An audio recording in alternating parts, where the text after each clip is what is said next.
Welcome to Asian American Life. I'm your host, Ernabel Demillo. In today's show, we're going to take a look at Asian American voters and their impact in battleground states. Plus, education. As schools reopen, more children are facing stress and other mental health issues. And I'll have a special report on CUNY making history. But first, here's a look at what's ahead on our show. What is the mental health toll on classroom learning? Susan Jhun has the latest report.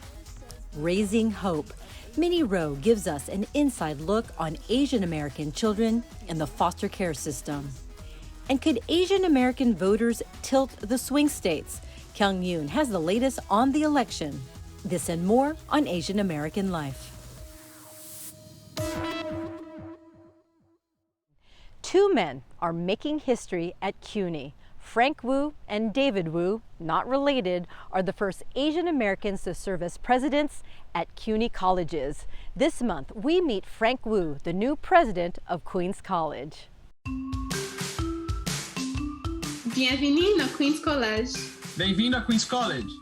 It was a virtual welcome in 17 different languages for Frank Wu, the new president of Queens College. Thank you so much for that warm welcome. It was a greeting befitting one of the most diverse colleges in the country, where the student body identifies with nearly 140 different ancestries, speaking 83 different languages. I can say honestly, as I did during the search, I'm not looking to be a college president. I want to be the Queens College president for a reason. Because the CUNY system in Queens, it represents everything that's good about American higher education. It's not the school start he envisioned. Because of the pandemic, it will be a while before President Wu meets the students in person. I plan to be walking around campus as much as possible when it's safe. You know, we want to model the sort of behavior that will see us through this. And people ask me, when will we bounce back? When will we go back? I don't think we're going back. We only ever go forward. We will bounce to a different place. Wu is ready to take the lead, and he's also shattering a couple of so-called bamboo ceilings along the way. It's still rare to see Asian Americans leading universities. According to a recent study, the percentage of Asian American college presidents is just slightly above 2%. The CUNY appointments will help bump that number up. Wu is the first Asian American president of Queens College and the second Asian American to lead a CUNY school. He is no stranger to being a first. He was the first Asian American dean at Wayne State Law School and the first Asian American chancellor at UC Hastings Law School. But Wu didn't grow up dreaming of law or academia. He was born in Michigan, the son of Chinese immigrants. They wanted to pursue that American dream. They stayed, they put down new roots, and they raised my brothers and me. I'm from Detroit, the Motor City, and that's my hometown. I'm proud of it. It was an idyllic Midwest childhood, but it was an incident not too far from where he lived that changed his life. In 1982, a young man named Vincent Chin was out celebrating at his bachelor party when he was murdered. Chin got into a fight with two white auto workers who mistook the Chinese American for Japanese and blamed him for the loss of their jobs. Witnesses reported that they heard them using racial slurs, those ugly fighting words, chink, jap, gook, nip. They heard at least 3 of those 4 words that I remember from the playground. And I want to say them out loud to show they don't have power over me. The killers, they took a plea deal where they couldn't help but do that because it was clear that they had killed Vincent Chin. The judge presiding over the case sentenced them to probation for 3 years and a fine of $3,000. They never served a day in prison. That case changed everything about my life. It was a defining moment for Wu and for Asian Americans. It was the beginning of civil rights engagement for the community. Asian Americans could no longer be quiet, including Wu. Now, I owe everything to my parents. I respect them. They set a model and high standards. They sacrificed in material terms for their children. but they always wanted us just to be quiet, work harder, prove you're better, right? And I thought to myself, you know what? When you do that and you don't participate, people just become more resentful of you, right? Like, who's that guy trying to show me up by working harder, right? And so I decided I was going to pursue a different course. I wasn't going to be an engineer or a scientist or a doctor. I was going to be an advocate. And that's what I've done ever since. Since starting his role this summer, he has been quite busy.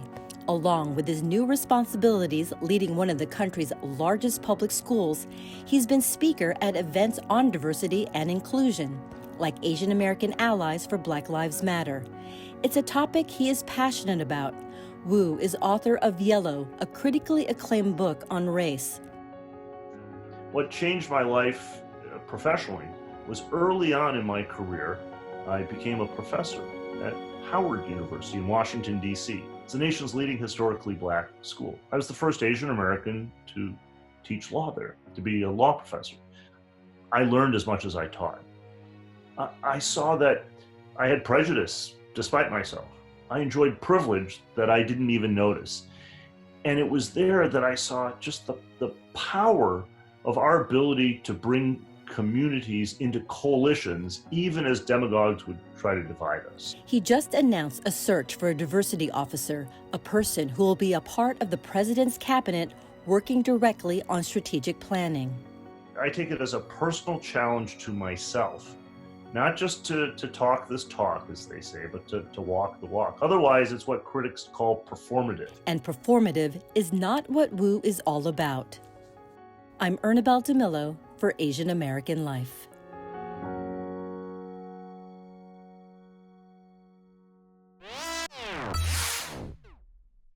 These are anxious times for everyone, but experts say it can be especially hard for kids to express and cope with their fears. And for Asian American youth, there's an extra level of stress triggered by xenophobia and racism. You know, go back to your own country. We don't want you here. You created this virus. Some of the racist rhetoric spewed at Asian Americans and Pacific Islanders these days, fueling fears and anxieties among AAPI youth. I'm actually pretty fearful, to be honest, about how I might be treated if I were to step foot out of my house. High school seniors Nathaniel Shum and Sophie Zhu are members of ASAP, the Asian American Student Advocacy Project, a youth leadership program run by the nonprofit CACF, the Coalition for Asian American Children and Families. ASAP is designed to empower AAPI youth to have a voice while spotlighting issues facing their communities. The group's current campaign focuses on culturally competent mental health services in New York City schools. Guidance counselors, mental health professionals, any other people that youth are going to contact with, including educators and staff, they must be adequately equipped to have the knowledge of those students' cultural backgrounds. Something that's particularly important in Asian communities where there's a stigma attached to mental health care. According to the U.S. Department of Health and Human Services, AAPIs have the lowest rates of utilization of mental health services among ethnic populations, leaving AAPI youth especially vulnerable in the current climate. The statistics on mental health are pretty overwhelming right now. 1 in 3 kids will be diagnosed with an anxiety disorder before the age of 18. 80% of those kids will never get the help that they need. Whether because of stigma or inaccessibility, mental health resources haven't been universally available to children. Online anxiety relief programs such as GoZen seek to change that. I thought, I'm just negative, I guess. I take therapeutic skills and I wrap them up into an animated format or some sort of format that's kid-friendly. Having grown up with severe anxiety, founder of GoZen, Rini Jane, decided to devote her career to helping children to overcome the emotion. Gozen lessons used in therapist's office and at home are also taught as prevention to a general population of students at thousands of schools around the world. We all come into this world with a wellspring of resilience and strength within us. So let us not see our kids as kids that are weak, that don't have something within them that they can bring out to help them cope. And let us also remember that coping skills are just that. They're skills. So just like we practice basketball or piano or for a math test, these are things that need to be practiced. Jane says navigating through a challenge is one skill kids can use to transform stress, anxiety, and negativity into power, sometimes using unconventional tools such as humor. So I'm not saying that if someone says something completely horrifying to you, right? Like, oh my goodness, you brought the coronavirus, to this country, that you are agreeing with them and that you're saying, yeah, I did that. But you can be humorous. Oh yeah, and you know what else we brought? We brought rice cakes too. Or you could do something completely ludicrous, right? To agree with them, because what that does is it sort of takes the power away from them. And coping skills can vary from kid to kid. In Sophie's case, participating in town halls and hosting wellness calls helps her to cope with stress. My sense of being able to adapt to these situations and my sense of getting support comes from my community involvement and engagement, because I feel happiest when I'm able to contribute back in some way. Nathaniel finds comfort in staying connected with friends and supporting his mother, who's a teacher and has recently experienced racism. Talking with my family, talking with friends, that really helps. I always tell my mother that I am there for her. For parents, Jane says it's important to keep things in perspective. Try and understand exactly what your child's fears are. Create an open dialogue with your kids, and in families where there's a stigma attached to mental health care, Jane says it's crucial for parents to be authentic about their feelings. I think it is incredibly important to model to our kids humanity, like our own humanity, which includes a spectrum of emotions. For more ways to transform stress and anxiety in kids, go to gozen.com. Jane is also author of Superpowered, a self-help book for kids teaching them skills of resilience, skills that last a lifetime. For Asian American Life, I'm Susan Jhun. I'm Minnie Roh. For many of us, the pandemic has turned our lives upside down, leaving us yearning for our old way of life. But there is a population out there, mostly invisible, that has always lived with this instability. They are children in foster care. And even before the pandemic, there was a shortage of available foster homes. For Asian Americans, that problem is further compounded by cultural and language barriers that leave many children floundering. I was born in New York City. I was born in Mount Sinai Hospital. In Sun-gum grew up in a typical immigrant home. His father and mother came to this country from South Korea in the 1960s, got married, and were granted a green card. Over the years, Dad supported the family by teaching Taekwondo, while Mom pursued her degree at Columbia Teachers College. On the weekends, the family would explore the city they called home. I have memories of going to the UN with my family and just walking over there. To the outside world, they looked like a model family, but behind the scenes, their life was crumbling around them. My dad beat my mom. They had a lot of fights. His mom took the kids away from their father and settled in an apartment in Washington Heights. At one point, it looked like his parents might even patch things up. That all changed one summer night. It was some evening, school night, and she jumped off a building in Washington Heights. His mother had been battling depression for quite some time. I was having a hard time, and I blamed my dad a lot for my mom. We fought. Gum's younger brother went to live with family in California. His older sister was already in college. Gum was placed in foster care while his father figured out his next steps. At one point he asked me, do you want to come back? And I said no. And then literally the next day he killed himself. So that was pretty brutal. Because obviously I felt a lot of guilt. Now an orphan, Gum became a ward of New York City.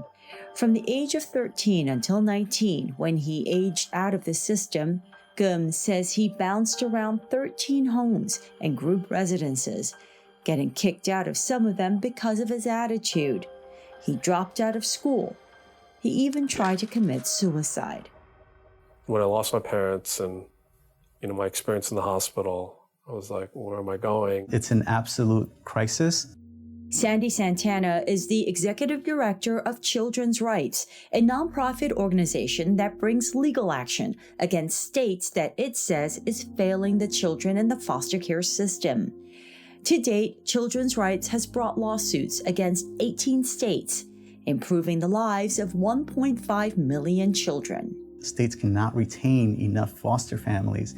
Kids move around from place to place, and that's incredibly traumatizing. And over a period of 12 months, kids were moving 60 to 80 times. And the science has shown that this literally disrupts their brain architecture and imposes severe and some types of irreparable trauma for these kids.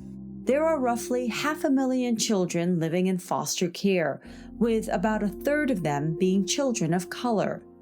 Only 58% finish high school. Just 3% graduate from a 4-year college. A quarter of them will have a brush with the law within 2 years of leaving the foster care system. And 31% will find themselves homeless. We need to open our eyes to this issue. These are kids who are the most vulnerable in our society, but in some ways are invisible. Part of the reason this is happening to them is because they have no political power. Kids don't vote. And so when kids don't vote, adults have to speak for them. With the dire need for available homes for children in crisis, taking into account cultural and ethnic preferences seems secondary. Santana disagrees. Cultural sensitivity is incredibly important. When they feel out of place, it adds to the trauma that they've experienced. So one of the ways we can help kids heal is by placing them in settings that are familiar. We do think culture is very important, especially for the Asian Pacific Islander community. Connie Jung-jo, former executive director of Korean American Family Services, also stresses the importance of culturally and linguistically appropriate foster care placement. We've seen kids, when they've been placed in a non-Asian home who are Asian foster kids, have a real culture shock. There are certain things you're used to. You're used to eating white rice every day. You're used to taking off your shoes in the front of the house. You're used to celebrating Lunar New Year. And then when you go into a family that completely ignores these holidays because it's not their own, you're missing a part of yourself. The number of Asian American Pacific Islanders in foster care is low, about 3,200 children, less than 1% of the total number in foster care. Joe says the availability of Asian foster homes is also low as compared to other ethnicities due to the lack of awareness, language proficiency, and in some cases, cultural-based stigma about foster care. During the pandemic, the number shrunk even more as families opted against opening their homes to strangers. I think there's this perception that foster kids look a certain way, and Asian is not one of the ways. In this country, there is definitely a need for more foster parents, but I think Child Protective Services tends to focus on other racial groups that are more highly represented in the system. Of the 13 homes Gum lived in during his time in the foster care system, only one was Asian. Over the years, Gum said he definitely received biting remarks that chipped away at his self-esteem. No, you shouldn't play baseball. You're too small. You don't need to go to the best school. You don't have to be a snob about that. I can just remember just always being just so lonely at times. You just feel completely alone. After his suicide attempt, Gum pulled himself back from the brink. He finished high school, then attended Brown and Columbia universities. He now works for the Treasury Department. While he is proud of his accomplishments, he admits there is a part of him that fears his demons will never truly go away. With life increasingly turning virtual, our experts say that this population will only grow even more vulnerable as there are less eyes on them, like doctors, teachers, even well-meaning strangers. And this will result in a drastic drop in child abuse reporting. I'm Minnie Roh for Asian American Life. I'm Kyung Yoon. In the last 20 years, the number of Asian American eligible voters has doubled, making them the fastest growing racial or ethnic group in the U.S. electorate. Also, since the year 2000, Asian Americans have voted heavily Democratic in presidential elections, and this year is no exception. The majority, over 55%, are supporting Joe Biden, about 30% are supporting Trump, and the rest are undecided. That means that nearly 1 in 6 Asian American voters could still be swayed, but according to a recent Asian American voter survey, more than 50% had not received any outreach from either party. The reasons? Asian Americans tend to be mostly concentrated outside of the battleground states, and so that's part of it. But it's also, I think, some longstanding stereotypes that suggest that Asian Americans are apathetic or not interested in politics. But I think there's very little evidence that that is the case. In fact, what we see is those groups that are mobilized and who do receive outreach tend to participate more. Those who don't participate as much, and it starts to be a vicious cycle. Janelle Wong is a professor of American Studies at the University of Maryland and an expert in Asian American political participation. She recently conducted a national survey of Asian American voters, which revealed some strong and distinctive policy preferences. If you ask people what the critical issues are to them, Asian Americans actually look very much like the rest of the American electorate, with jobs and the economy and education way up there. But there are some areas in which Asian Americans look very distinct in terms of their public opinion from Americans more generally. And these issues sometimes come as a surprise. Asian Americans love the Affordable Care Act and the idea of universal health care. They look very much more progressive on that issue than other Americans. Gun control, Asian Americans are very strongly supportive of stricter gun control laws. The environment, you don't hear very often about Asian Americans as an environmental vote, but they're more likely to identify as environmentalists and to support restrictions on emissions than other Americans. Asian Americans are much more likely to favor a bigger government with more services than Americans more generally. And they are also more likely to support taxing the wealthiest Americans to provide a middle-class tax cut than other Americans. The coronavirus pandemic has had a significant impact on Asian American voters who've been disproportionately affected. Asian American-owned businesses are concentrated among the sectors hardest hit by COVID-19. Plus, the pandemic has caused a rise in anti-Asian xenophobia and racism. What we can see very clearly is that there are a lot of fears about anti-Asian bias related to COVID, especially among Chinese, but also other groups. Actually, Indians were more likely to report being afraid of COVID-related discrimination. We see, at least a third of Asian Americans have been affected. Either they have been affected or someone in their household has been affected in terms of housing security, job security, food security, caring for elders. So there's definitely been a major effect. And the growing numbers of Asian Americans around the country mean they could be a potential swing vote in some key battleground states, including Arizona, Florida, North Carolina, Texas, and to some extent, Nevada Pennsylvania, and Wisconsin.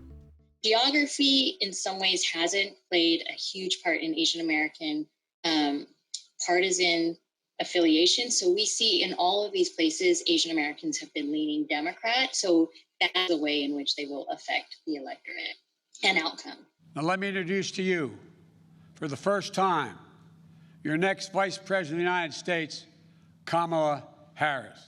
Joe Biden's selection as his running mate of Senator Kamala Harris, whose mother was from India, has energized some voters in the Asian American community. We saw, some groups did not have a strong reaction, but among Indian Americans in particular, among Chinese Americans, there was actually great enthusiasm and excitement about joining the ticket. Asian American communities have a tremendous diversity in terms of national origin, language, religion, and geography. But what's significant this year is seeing the commonalities that are driving an Asian American political agenda that has the potential to make this community a potent political bloc. I'm Kyung Yoon for Asian American Life. That's our show for now. If you want more information on our stories, be sure to follow us on Facebook and Instagram at Asian American Life. I'm Ernabel Demillo. Thanks for watching.